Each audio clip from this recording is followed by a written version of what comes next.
आज हम इस ट्यूटोरियल में सीखेंगे कि कैसे C++ प्रोग्रामिंग के थ्रू हम किसी भी स्ट्रिंग को रिवर्स करते हैं विदाउट यूजिंग एनी फंक्शन। तो सबसे पहले हम हेडर फाइल यूज़ करेंगे हैज़ इंक्लूड iostream.h। इसका फुल फॉर्म है इनपुट आउटपुट स्ट्रीम, जैसा कि हम C में यूज़ करते थे stdio.h। तो इसका था कि स्टैंडर्ड इनपुट आउटपुट, तो सेम चीज़ वही है, बस ये C++ का हेडर फाइल है और वो C में यूज़ करते थे हम। फिर हैज़ इंक्लूड conio.h, इस हेडर फाइल का यूज़ हम करते हैं कंसोल पे आउटपुट लेने के लिए। वॉइड मेन, ये मेन फंक्शन है, इसी फंक्शन के थ्रू किसी भी प्रोग्राम में एग्जीक्यूशन इसी फंक्शन से स्टार्ट होता है। CLR SCR, ये एक फंक्शन है जिसके थ्रू हम अपने आउटपुट स्क्रीन को क्लियर कर सकते हैं। कैर str 100, ये हमने एक str नाम का एरे क्रिएट किया जिसकी साइज़ हमने 100 दी है, और ये एरे जो है वो कैरेक्टर टाइप का है। एरे मीन्स जो सिमिलर, मतलब एक समान डेटा को या किसी भी वैल्यू को जो एक सी है उसको स्टोर करता है। जैसे कि कैरेक्टर, अगर हमने इसको कैरेक्टर दिया तो ये सिर्फ कैरेक्टर टाइप को ही लेगा, ABCD, मतलब जो भी अल्फ़ा न्यूमेरिक हैं, जो कैरेक्टर हैं, सिर्फ उसी को वो लेगा। और अगर हम इसको इंट कर देते हैं तो सिर्फ वो इंटीजर टाइप के लेगा, नंबर्स को ही सिर्फ स्टोर कराएगा। तो ये है एरे। तो हम स्ट्रिंग को रिवर्स कराने के लिए यहाँ पे एरे का यूज़ करेंगे। इंटीजर टाइप की हमने वेरिएबल बनाया जो है n और i, दो इंटीजर टाइप के वेरिएबल हैं, इनका हम यूज़ आगे करेंगे। cout how many character in the string, ये cout एक प्री डिफाइंड फंक्शन है जिसकी डेफिनेशन iostream.h हेडर फाइल में पहले से ही दी गई है। जैसा कि C में हम printf यूज़ करते थे, सिमिलर वही वर्क यहाँ पे cout का है, बस थोड़ा सा उसका सिंटैक्स अलग है। तो how many character in the string, ये हमारे यूज़र के आउटपुट स्क्रीन पे आएगा। तो यहाँ पे यूज़र इनपुट कराएगा कि हमको कितनी स्ट्रिंग एंटर करानी है। cin n, जैसे कि हम C में यूज़ करते थे कि scanf फंक्शन को अपने यूज़र से जो डेटा लेते थे इनपुट के रूप में, उसको उस वैल्यू के एड्रेस पे असाइन करने के लिए।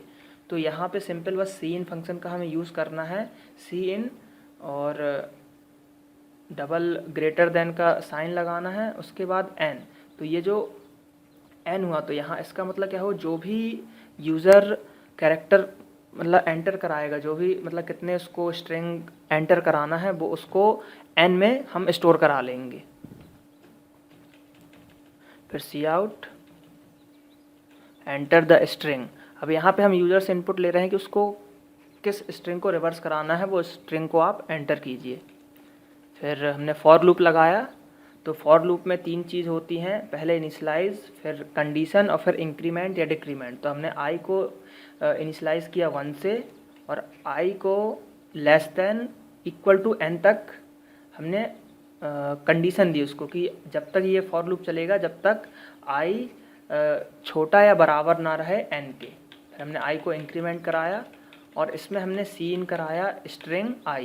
हमने स्ट्रिंग i क्यों लिया, क्योंकि हमारे पास एरे है 100 साइज़ का, तो string i।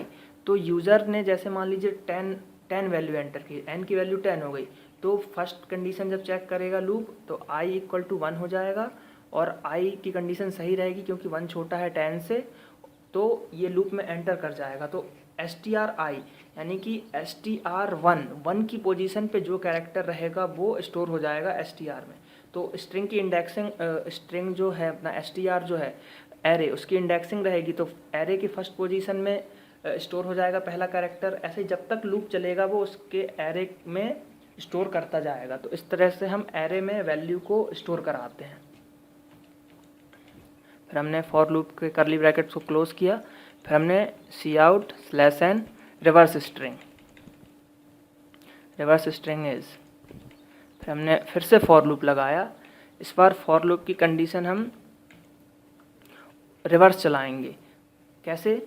i equal to n। अब हम i को स्टार्ट करेंगे n से, जैसे कि यूज़र ने 10 एंटर किया था, तो अब i की वैल्यू हो गई 10 से इनिशलाइज कर दिया और i को हमने कर दिया कि वो ग्रेटर देन इक्वल टू रहे 1 तक। मतलब ये लूप जब तक चलेगा जब तक i की वैल्यू 1 के बराबर या 1 से बड़ी रहे। तो 1 के जब तक बराबर रहेगी, जब तक i की वैल्यू 1 नहीं हो जाती, जब तक ये लूप चलेगा। और i जो है वो डिक्रीमेंट होगा, ऊपर इंक्रीमेंट हो रहा था और यहाँ पे डिक्रीमेंट होगा। अब हम इसमें सी आउट कराते हैं stri। तो अब ये क्या करेगा, इससे क्या होगा कि ये हर बार एक स्ट्रिंग को प्रिंट करेगा। पहले लूप चलेगा i से, मतलब i की वैल्यू जो भी रहेगी वहाँ से लूप चलेगा, एक i की वैल्यू को प्रिंट कराएगा रिवर्स में, फिर उसके बाद वो घूम के ऊपर जाएगा तो 1 बाय 1 ये प्रिंट करता जाएगा एरे को। फिर हमने गेट ch फंक्शन का यूज़ किया जो कि हमारे स्क्रीन को होल्ड करके रखता है जब तक कि उसको सिंगल कैरेक्टर इनपुट ना मिल जाए। तो अब हम इस प्रोग्राम को कंपाइल करते हैं। कंपाइल हुआ, कोई एरर नहीं आई, कोई वार्निंग नहीं आई। रन कराते हैं हम इसको। How many character in the string. अब जैसा कि हमने एग्जाम्पल में लिया था 10, तो हम इसको 10 ही लेते हैं। अब स्ट्रिंग एंटर कराना है 10 तक का, मतलब जिसमें 10 कैरेक्टर हों। तो जैसे मैं टाइप करता हूँ ABCDEFGHIJ 10 हो गए, ये 10 कैरेक्टर हो गए। अब हम देखते हैं कि ये रिवर्स करता है कि नहीं। आप देख सकते हैं कि रिवर्स स्ट्रिंग में क्या आया, JIHGFEDCBA। तो ये है, हम इस प्रोग्राम में हमने कोई भी स्ट्रिंग का फंक्शन यूज़ नहीं किया, हमने बिना फंक्शन यूज़ किए किसी भी स्ट्रिंग को रिवर्स करा दिया। तो ये इस प्रोग्रामिंग के थ्रू आप किसी भी स्ट्रिंग को रिवर्स करा सकते हैं without using any string function. सिर्फ आपको एरे का यूज़ करके आप इस प्रोग्राम में स्ट्रिंग को रिवर्स करा सकते हैं। अच्छी प्रोग्रामिंग सीखना चाहते हैं तो मेरे चैनल को सब्सक्राइब करें। Thank you.